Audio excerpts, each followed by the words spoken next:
Cancer అనేది ప్రాణాంతకమే కాదు, మొండి జబ్బు కూడా. చికిత్సలకు ఒక పట్టాన లొంగదు. కీమో, రేడియేషన్ వంటి చికిత్సల్ని తీసుకోవాలి. వీటి మూలంగా దుష్ఫలితాలు కూడా ఎక్కువగానే కనిపిస్తూ ఉంటాయి. ఇలాంటప్పుడు ఆనుపానంగా ఆయుర్వేద పరిష్కారాల్ని ప్రయత్నిస్తే మంచి ఫలితం ఉంటుంది. అలాగే ముందు నుంచి కూడా ఆయుర్వేద జీవనశైలి, ఆహార విహారాలను ఆచరిస్తూ ఉంటే క్యాన్సర్లకు ఆదిలోనే అడ్డుకట్ట వేయొచ్చని చెబుతారు నిపుణులు. క్యాన్సర్లను కట్టడి చేసేందుకు ఆయుర్వేదం చెబుతున్న చికిత్సలు, పరిష్కార మార్గాల గురించి ఇప్పుడు తెలుసుకుందాం.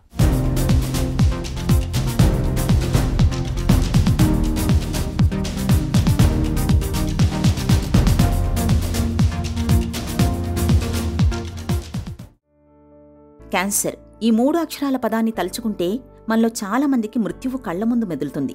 క్యాన్సర్ అన్న పేరును పలకాలంటేనే గుండెలో దడ మొదలవుతుంది. నిజమే, క్యాన్సర్ అనేది మనిషిని మెల్లమెల్లగా మృత్యుముఖం వైపు తీసుకెళ్లే ఒక మొండి జబ్బు. అయితే అనుమానిత లక్షణాలను ముందుగానే పసిగట్టి తొలి దశల్లోనే చికిత్సలు మొదలు పెడితే ప్రమాదకరమైన, ప్రాణాంతకమైన క్యాన్సర్లకు ఆదిలోనే సమాధి కట్టేయొచ్చు. కీమోథెరపీ, రేడియేషన్ వంటి చికిత్సల సాయంతో ఇవాళ మహమ్మారి క్యాన్సర్ను చాలా తేలికగా జయించవచ్చు. అయితే వీటితో పాటు మన సంప్రదాయ వైద్యమైన ఆయుర్వేద చికిత్సలను కూడా అనూపానంగా మొదలు పెడితే క్యాన్సర్ కోరల నుంచి త్వరగా బయటపడొచ్చని చెబుతారు ఆయుర్వేద నిపుణులు. క్యాన్సర్ అనేటువంటిది నార్మల్ సెల్యులార్ మైటోసిస్ పద్ధతిలో కాకుండా జీవకణాలు తమ జ్ఞాపక శక్తిని కోల్పోయి శరీరంలోని ఏ భాగంలోనైనా ఇర్రెగ్యులర్గా పెరిగేటువంటి ఒకానొక విధానానికే క్యాన్సర్ అంటారు. ఈ క్యాన్సర్ మనం కనుక చూసినట్టయితే ఫిజికల్ కాజెస్ అని, కెమికల్ కాజెస్ అని, బయాలజికల్ కాజెస్ అని చూస్తాం. ఫిజికల్ కాజెస్ అంటే ఫిజికల్గా ఇర్రాడియేషన్, ఎక్స్రే సెంటర్స్ లోపల, తర్వాత డైరెక్ట్గా ఫోటో ఎక్స్పోజర్ కానీ, సన్ ఎండలో విపరీతంగా వర్క్ చేయడం వల్ల కానీ, ఇవి ఫిజికల్ ఎక్స్పోజర్ వల్ల వచ్చేటువంటి క్యాన్సర్స్. కెమికల్ క్యాన్సర్స్ ఏంటంటే లైక్ ఎవరైతే పీపుల్ యాస్బెస్టాస్లో, సిమెంట్ ఫ్యాక్టరీస్లలో, డస్ట్లో, ఒక పొల్యూటెడ్ ఎన్విరాన్మెంటల్ కెమికల్ బేస్డ్ ఫ్యాక్టరీస్లో వర్క్ చేసినప్పుడు ఎస్పెషల్లీ ఇన్హలేషన్ ద్వారా లంగ్లో యాస్బెస్టాస్ లాంటి కెమికల్స్ చేరేసి లంగ్ క్యాన్సర్స్కు, తర్వాత అట్లాగే tobacco is the major culprit which is the major killer క్యాన్సర్లో మనకు తెలుస్తున్నది.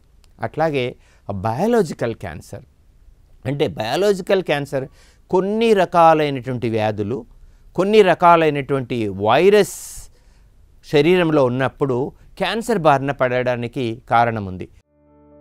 రక్తహీనత, షుగర్ జబ్బు, థైరాయిడ్ సమస్యలతో బాధపడుతున్నప్పుడు శరీరం నీరసించడం, నిస్సత్తుగా అనిపించడం మామూలే. ఇక శరీరంలో క్యాన్సర్ కణితులు ఉన్నప్పుడు నిత్యం నీరసం అనేది ఒక ప్రధానమైన సమస్యగా మారుతుంది. శరీరంలోని శక్తినంతటినీ క్యాన్సర్ కణాలు ఎప్పటికప్పుడు లాగేస్తుంటాయి. ఆహారంలోని పోషక వనరులన్నింటినీ క్యాన్సర్ కణాలు తమ కోసం వాడేసుకుంటూ ఉంటాయి. ఇక చికిత్సలో భాగంగా కీమోథెరపీ, రేడియేషన్ తీసుకుంటున్నప్పుడు సహజంగానే ఆ మందుల తీవ్రతకు, రేడియేషన్ ప్రభావాల్ని తట్టుకునేందుకు శరీరం బాగా కష్టపడాల్సి వస్తుంది. దీంతో క్యాన్సర్ బాధితులకు నీరసం అన్నది ఒక నిత్య సమస్యగా మారుతుంది. ఈ క్యాన్సర్ నీరసాన్ని అధిగమించేందుకు ఆయుర్వేదం తనవైన ప్రత్యేక పరిష్కారాల్ని చెబుతుంది.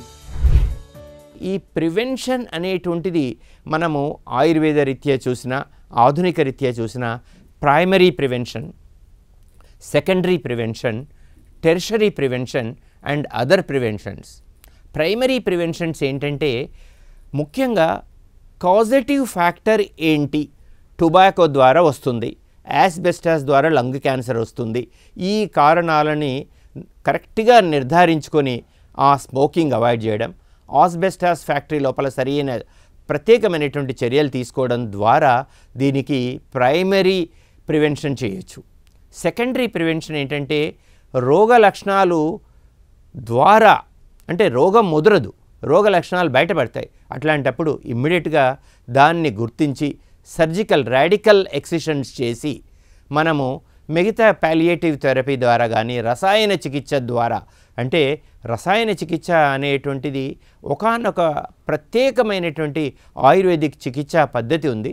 సో ఈ రసాయనిక చికిత్స ద్వారా మనం ఖచ్చితంగా కూడా సెకండరీ ప్రివెన్షన్ చేయొచ్చు. టెర్షరీ ప్రివెన్షన్ ఇది ఇంపార్టెంటు. కాకపోతే ఏంటంటే రోగము పూర్తిగా బయటపడి దాని కాంప్లికేషన్స్ సర్ఫేస్ అయినప్పుడు మనము ముఖ్యంగా కీమో రేడియోథెరపీతో పాటుగా మనము కొన్ని ప్రత్యేకమైనటువంటి చికిత్సా పద్ధతులు మనం చేయాల్సి ఉంటుంది.